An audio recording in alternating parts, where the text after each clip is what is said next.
এখন যে সত্যি ঘটনাটা শুরু করছি সেটা মধ্যপ্রদেশের ভোপালের কোলার নামের একটা এরিয়া। সেখানে সোনু নামের একটা ছেলে, বয়স তার 18 বছর। তার ইনস্টাগ্রামে বন্ধুত্ব হয়েছিল রাজস্থানের ঝালাওয়াড় ডিস্ট্রিক্টের একটা গ্রাম। একজন বিবাহিতা মহিলা, তার কোলে 11 মাসের একটা সন্তান রয়েছে। তার বয়স 22 বছর। দুজনের বন্ধুত্ব হয়, শুরু হয় লম্বা লম্বা কথাবার্তা। একদিন প্রেমিকা নিজের 18 বছর বয়সী প্রেমিক সোনুকে বলেছিল যে আমার গ্রামে চলে এসো, আমি নিজের বাড়ি ছেড়ে তোমার সাথে চলে যাব। প্রেমিক কিন্তু সকাল সকাল এসে পৌঁছে গেছিল প্রেমিকার গ্রামে। কিন্তু সকালেই তো আর বাড়ির ভেতরে ঢোকা যায় না, সেই জন্য সে সারাদিন গ্রামের এদিক ওদিক ঘোরাঘুরি করছিল, অপেক্ষা করছিল রাত্রেবেলা হওয়ার।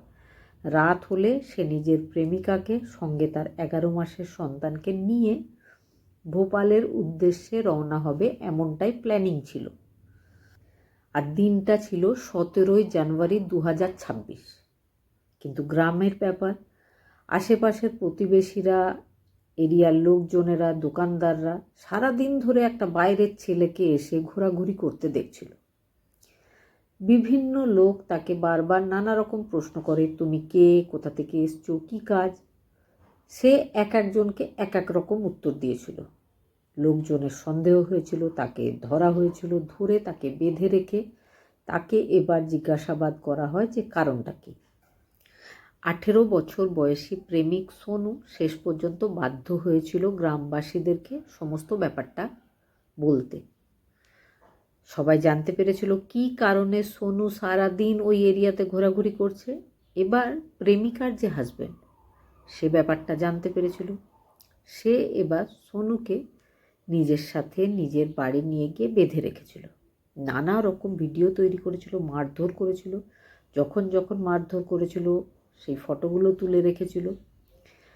তারপরে 3 দিন তাকে খাবার দাবার না দিয়ে মারধর করা হয় আর রেখে দেওয়া হয়েছিল।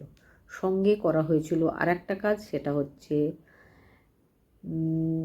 বিয়ারের বোতলে পেচ্ছাপ করে জোর করে সোনুকে সেটা খাওয়ানো হয়েছিল। আর সেই অবস্থায় ভিডিও তৈরি করে সেই ভিডিওটা সোনুর বাড়িতে সোনুর বাবা মায়ের কাছে পৌঁছে দেওয়া হয়েছিল। বাবা মা দেখে তারা তো চিন্তাতে ছিলই যে হঠাৎ করে তাদের ছেলে কোথায় চলে গেছে, ফোন কেন সুইচ অফ হয়ে গেছে। তারপরে তারা ওই ভিডিওটা দেখতে পায়, অ্যাড্রেসটা জানতে পারে। তারা এসে নানা রকমভাবে ক্ষমা চাওয়ার পরে তারা সোনুকে নিজের সাথে নিয়ে গেছে। সোনুর বাড়ির লোকজন বা প্রেমিকার যে হাজব্যান্ড, কেউ কিন্তু পুলিশ স্টেশনে কোনো রিপোর্ট বা এফআইআর কিচ্ছু করেনি। তবে এই ব্যাপারগুলো সোশ্যাল মিডিয়াতে ভীষণভাবে ভাইরাল হয়েছিল।